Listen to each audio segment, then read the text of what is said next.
गौतम गंभीर की ये छोटी वाली उंगली को फ्रैक्चर हो गया तो वो ट्वीट करके गौतम गंभीर के स्वास्थ्य की बधाई देता है, स्वास्थ्य की ये कामना करता है।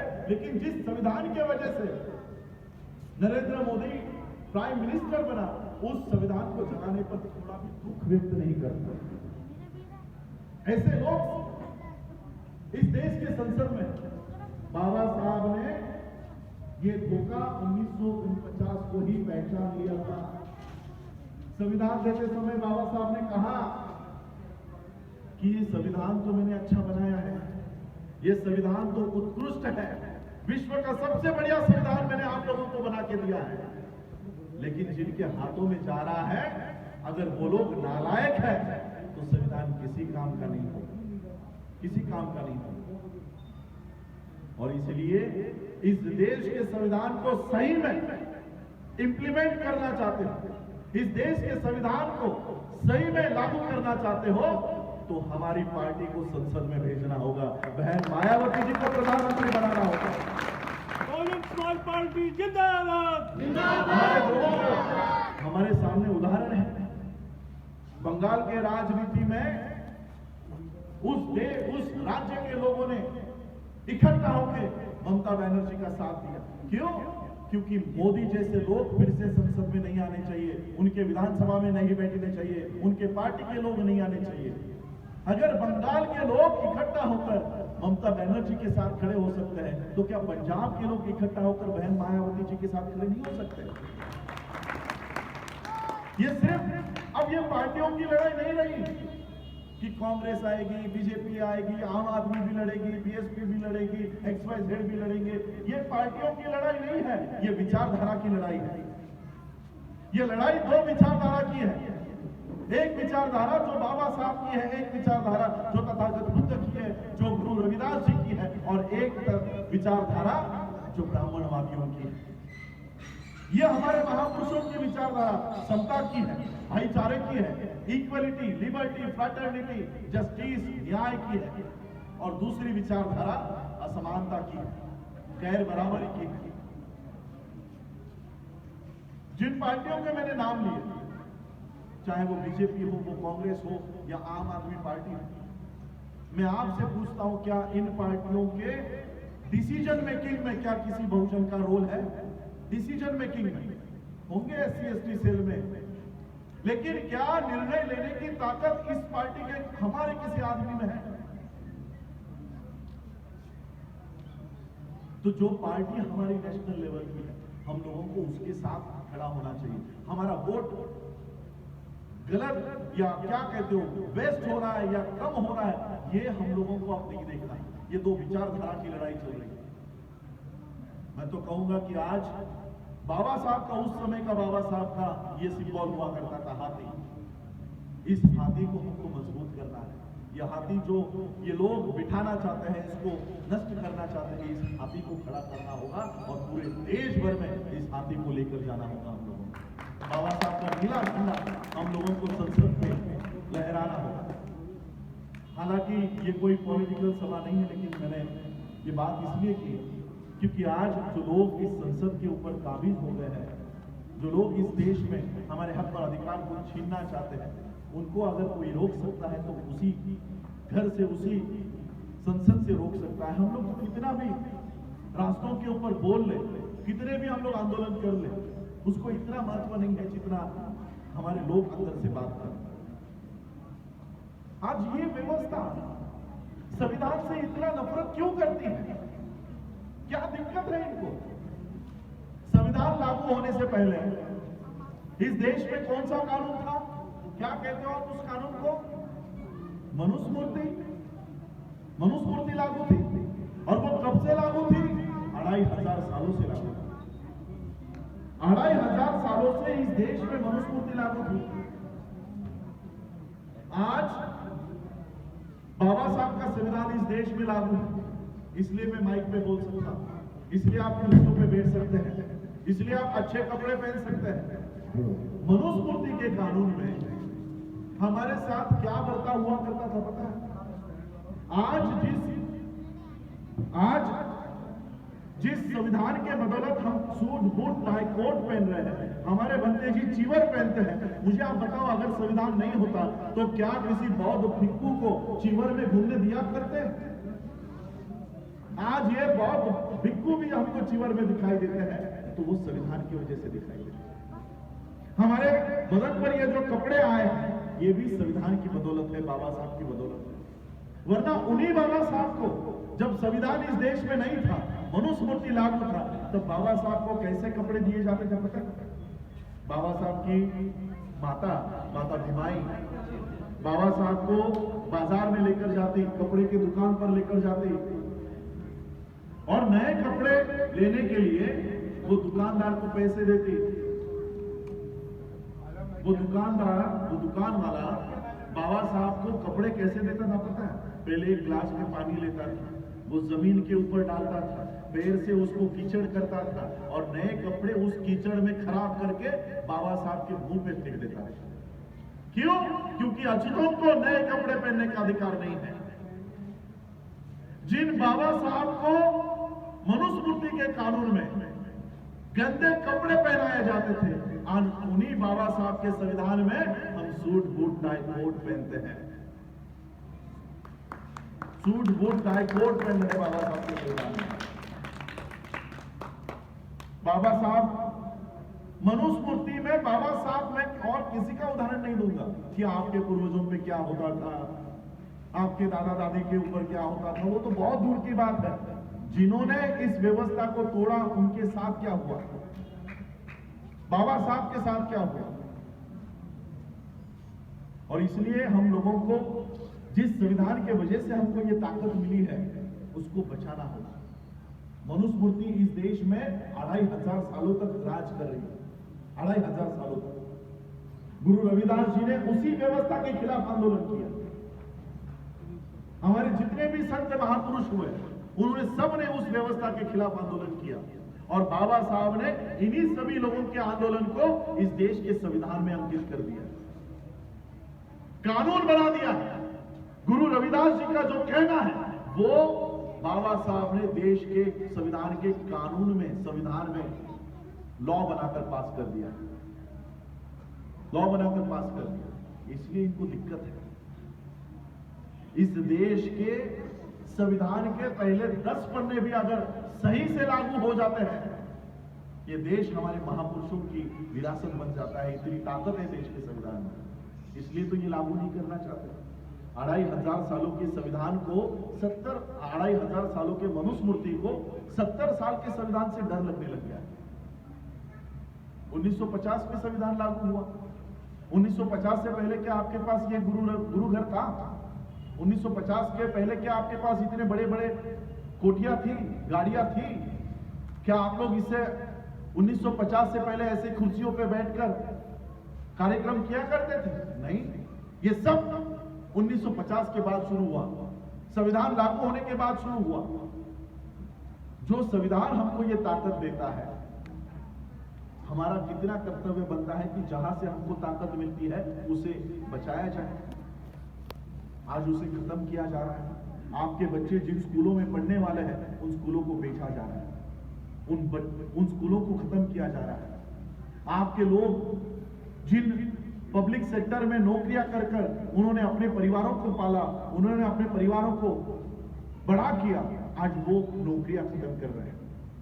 सारे पब्लिक सेक्टर इन 3 महीनों में बेचे, बैंक्स बेच दी, एयर इंडिया बेच दी, रेलवे बेच दिए। जहां पर आपके लोग काम किया करते थे, अपना वेतन लिया करते थे, वो सारा बेचने का काम हुआ है।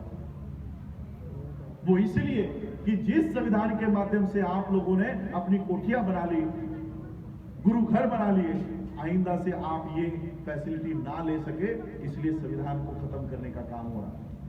और इसलिए उस संसद में हमारा व्यक्ति होना चाहिए। और इसलिए मैंने ये बात कही कि ये बात, मैं तो कोई पॉलिटिकल आदमी हूं नहीं कि मेरी कोई पॉलिटिकल पार्टी है या मेरा कोई पॉलिटिकल संगठन है। आज वक्त ऐसा आ गया है कि दुश्मन दरवाजे पर खड़ा है। अगर आज हम लोग एक नहीं हुए अपने आप में जितने भी संगठन है, जितनी भी दूरियां है, जितने भी ईगोस है, आज हमने उसे खत्म नहीं किया तो वो दुश्मन घर के अंदर आकर हमारा घर तबाह कर देगा, संविधान का घर तबाह कर देगा, हमारे हक और अधिकार खत्म कर देगा। और इसलिए हमारे में जितने भी हम लोगों में दूरियां है, जितने भी हमारे विचारों में अलग अलग फ्रैक्शंस है, ये भूलकर हमें उस दुश्मन से लड़ना है, हमें उस दुश्मन से लड़ना है। और इसलिए मैंने कहा अलग अलग बटकर, अलग अलग वोट्स किसी को देकर हम ये लड़ाई नहीं जीत पाएंगे। इसलिए किसी एक के साथ ही खड़े हो जाओ, और वो एक कौन होना चाहिए? हमारी नेशनल लेवल की पार्टी है, बाबा साहब का हाथी है, इसके पीछे खड़े हो जाना चाहिए, इसके पीछे हम लोगों को खड़ा होना है। हमें तो कोई MP MLA नहीं बनना है। मैं तो हमेशा कहते रहता हूं, मुझे क्या बनाओगे? MP, member of parliament, MLA, प्रधानमंत्री, राष्ट्रपति, क्या बनाओगे मुझे आप लोग?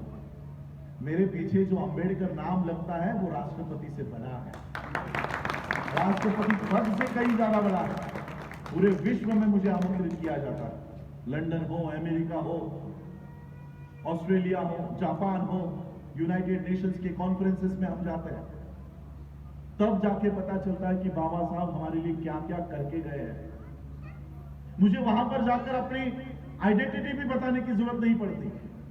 मैं आपको एक किस्सा बताऊंगा और वाणी को विराम दूंगा, क्योंकि हमें बंते जी को भी समय देना है। मैं यूनाइटेड नेशंस के कॉन्फ्रेंस में गया हुआ था, 125 से 128 देशों के प्रतिनिधि वहां पर थे, और प्रतिनिधि भी कौन? उस देश के प्रधानमंत्री, राष्ट्रपति, हमारे यहां से इंडिया से वेंकैया नायडू भी वहां पर था। 128 देशों के इन प्रतिनिधियों से हम लोग बात कर रहे थे, पहचान कर रहे थे, एक दूसरे से मेल मिलाप कर रहे थे। चाइना के लोग, चाइना का डेलीगेशन हमसे मिलने के लिए आया, और उन्होंने हमको पूछा, आप कौन से देश से हो? Which country? कौन से देश से हो? तो हमने कहा इंडिया, हम लोग इंडिया से। चाइना के लोगों ने क्या जवाब दिया पता है? चाइना के लोगों ने कहा, ओह अम्बेडकर इंडिया। आज भी विश्व में इस देश का उल्लेख, इस देश की पहचान मोदी का भारत या गांधी के भारत से नहीं होती, बाबा साहब के भारत से होती है। मेरे फेसबुक पेज पे कभी आप विजिट कीजिए, 2019 या 2020 का वीडियो है ऑस्ट्रेलिया का। ऑस्ट्रेलिया में वहां पर गया था, और वहां पर मूट कोर्ट नाम का एक कोर्ट है, कोर्ट न्यायालय है, जहां पर केसेस नहीं चलती है, वहां पर लॉयर्स की ट्रेनिंग चलती है, लॉयर्स को पढ़ाया जाता है। जज सामने बैठकर होने वाले जज को ट्रेनिंग देता है, और ये सारी ट्रेनिंग किसको सामने रख के होती है पता है? बाबा साहब का स्टैच्यू सामने रखा हुआ है। कहां पर? ऑस्ट्रेलिया के कोर्ट में। आप देखिए मेरे फेसबुक पेज पे जाकर, बाबा साहब के पुतले के सामने, स्टैच्यू के सामने बैठकर ऑस्ट्रेलिया के होने वाले जजेस वहां पर पढ़ाई करते हैं, बाबा साहब के संविधान की पढ़ाई करते हैं, बाबा साहब के कानूनी दावपेच की पढ़ाई वहां पर करते हैं। और जिस देश का नेतृत्व बाबा साहब ने किया, वहां पर हम बाबा साहब के स्टैच्यूज को तोड़ने का काम करते हैं। पूरा विश्व सम्मान करता है बाबा साहब का, और हम यहां पर बाबा साहब का अपमान करते हैं, बाबा साहब के संविधान को जलाते हैं। बाबा साहब की जीवनी, autobiography, waiting for visa, China में सिलेबस में बच्चों को पढ़ाई जाती है। कोलंबिया यूनिवर्सिटी में बाबा साहब के राइटिंग एंड स्पीचेस सिलेबस का भाग है, और यहां हम बाबा साहब की किताबों को जलाते हैं, भारत में जलाते हैं। भारत रत्न जैसा किताब बाबा साहब को देने के लिए उनके महापरिनिर्वाण के बाद 30 साल तक का इंतजार भारत सरकार ने किया। 30 साल के बाद बाबा साहब को भारत रत्न दिया, लेकिन बाबा साहब के जीते ही वर्ल्ड फेलोशिप ऑफ बुद्धिस्ट ने बाबा साहब को बोधिसत्व ये किताब दिया है। बोधिसत्व, पूरा विश्व बाबा साहब का सम्मान करता है, और हम बाबा साहब को उनका सम्मान दे नहीं पा रहे। ये तब होगा जब हमारे सामाजिक न्याय की लड़ाई मजबूत होगी, हमारे सामाजिक न्याय की लड़ाई मजबूत होगी, हमारा समाज मजबूत होगा, हमारा धम्म मजबूत होगा, तब जाकर ये काम होगा। मैं आप महिलाओं को यहां पर कहना चाहूंगा, आप गुरु रविदास जी को फॉलो करते हो, मानते हो ना आप सभी लोग, पंजाब में मैं एक मूवमेंट देख रहा हूं कि यहां पर रविदासिया धर्म की एस्टैब्लिशमेंट करने का काम चल रहा है। एक नया धर्म की मान्यता के लिए लोगों को तैयार किया जा रहा है, रविदासिया धर्म। मैं आप लोगों को बताना चाहूंगा, क्योंकि मैं भी लॉ पढ़ता हूं, कानून पढ़ता हूं, किसी भी नए धर्म को मान्यता कब मिलती है पता है आप लोगों को? आप लोग तो काम कर रहे हो कि हम हिंदू नहीं हैं, हम रविदासिया हैं। तो रविदासिया धर्म को मान्यता कब मिलेगी पता है आप लोगों को? जब आपके रीति रिवाज, आपके त्योहार, आपके भगवान किसी और धर्म से नहीं मिलेंगे। अगर आप सही में रविदासिया धर्म को एस्टैब्लिश करना चाहते हो तो मैं आप महिलाओं को सबसे पहले कहना चाहूंगा, जितने भी हिंदुओं के देवी देवताओं को आप पूज रहे हो उनको घर से बाहर निकाल दो। रविदासिया हो ना? अगर आप नहीं हो तो मैं मेरी बात पीछे लेता हूं, मेरे को हिंदुओं की कोई भावनाओं को दुखाना नहीं है, लेकिन आप रविदासिया हो, रविदासिया धर्म भी अपनाना चाहते हो, उसको स्थापन करना चाहते हो और हिंदुओं के रीति रिवाज भी फॉलो करना चाहते हो, कैसे मिलेगा आपको मान्यता? कैसे मिलेगी मान्यता?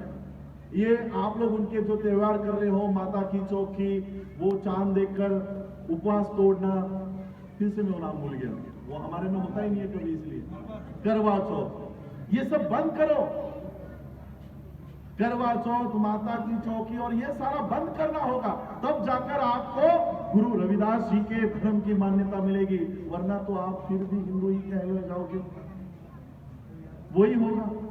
अगर सही में गुरु रविदास जी को मानते हो, बाबा साहब को मानते हो, बुद्ध को मानते हो, तो उस तरह का आचरण होना चाहिए। हमारे त्योहार भी वही है। सरकार क्या कहेगी? आप तो दिवाली भी मनाते हो, आप तो होली भी मनाते हो, आप तो नवरात्रि भी मनाते हो, तो काहे का नया धर्म? आप तो हिंदू हो, आप तो हिंदू हो, काहे का नया धर्म? आप में और हम में चेंज कहां है? झारखंड का सीएम विधानसभा में रिजोल्यूशन पास करता है, हम हिंदू नहीं है, हम आदिवासी है, हमको हिंदू नहीं कहा जाए, हमको हिंदुओं में गिनती नहीं की जाए। सीएम होने के बावजूद उसकी कोई नहीं सुन रहा। आपको लगता है ये व्यवस्था आपकी बात सुनेगी? आपको नया धर्म का एस्टैब्लिशमेंट दे देगी? सीएम होके उसको आदिवासी धर्म की मान्यता नहीं मिल रही, और इसलिए हम लोगों को देखो 1930 में बाबा साहब ने ये बात हमारे लोगों को समझाई कि हम हिंदू हैं। आप लोगों का कहना है कि हम हिंदू हैं, तो चलो मंदिर में चलते हैं। चलो, बाबा साहब ने 1930 में 2 मार्च 1930 में कालाराम मंदिर टेंपल का एंट्री, प्रवेश का सत्याग्रह शुरू किया कि हम हिंदू हैं तो हमें भी भगवान का दर्शन करने का अधिकार होना चाहिए, तो चलिए मंदिर में चलते हैं। और जैसे ही मंदिर के दरवाजे में आए, अंदर से मंदिर के दरवाजे बंद किए गए और अंदर से पथराव किया गया। एक पत्थर आकर बाबा साहब को लगा, और बाबा साहब ने वही मीटिंग लेकर कहा कि देखो, हम अपने आप को हिंदू समझते हैं, अगर हम हिंदू हैं तो हमें मंदिर में क्यों नहीं लिया गया, हमें मंदिर में क्यों आने नहीं दिया जाता। और तब बाबा साहब ने 1935 में ये डिक्लेयर किया कि हिंदू जन्म लेना ये मेरे हाथ में नहीं था, लेकिन मैं हिंदू मरूंगा नहीं। और तब बाबा साहब ने सभी धर्मों का तुलनात्मक अभ्यास किया और बौद्ध धर्म के शरण में बाबा साहब चले गए। एक ऐसा धर्म जो पूरे विश्व में जिसका गौरव किया जाता है, ऐसे धर्म में बाबा साहब गए। और इसलिए मैं आप लोगों को कहना चाहता हूं कि 1930 में आपके लोगों को कभी मंदिर में नहीं आने दिया जाता था, आपके दादा दादी परदादा परदादी को कभी मंदिर में लिया गया। तो जो भगवान हमारी परछाई भी वो सह नहीं पाता था, आज उस भगवान को हमारे घर में क्यों भेज रहे हैं? वो इसलिए भेजते हैं कि कहीं आप गुरु रविदास जी के शरण में ना चले जाओ, कहीं बाबा साहब के शरण में ना चले जाओ, कहीं तथागत बुद्ध के शरण में ना चले जाओ। इनके शरण में चले गए तो हमारे 33 करोड़ देवी देवताओं को क्या होगा? आपको डर बताकर, अंधविश्वास में डालकर ये अपने देवी देवताओं को आपके माथे के ऊपर बोने का काम कर रहे हैं। इसलिए हमको जो गुरु रविदास जी की वाणी है उसके ऊपर चलना है। जो बाबा साहब का कहना है, जो तथागत बुद्ध का कहना है, ये सभी विचारधारा एक ही विचारधारा है। तथागत बुद्ध हो, गुरु नानक हो, गुरु रविदास जी हो, ये सभी का सिलेबस हमारा एक है। भले हमारी स्कूल अलग अलग है, मेरे स्कूल का नाम अलग है, आपके स्कूल का नाम अलग है, लेकिन हमारा सिलेबस एक ही है। वो सिलेबस समता के ऊपर आधारित है, भाईचारे के ऊपर आधारित है, न्याय के ऊपर आधारित है। यहां पर कोई है जो ये कहेगा कि नहीं हम औरतों को अधिकार नहीं देना चाहते। हम सभी की शिक्षा एक ही है, सिलेबस एक है। और इसलिए मैं कहूंगा कि भले आप गुरु रविदास जी को मानते हो, उस धर्म के लोग हो, चाहे वो सिख हो, चाहे वो क्रिश्चियन हो, चाहे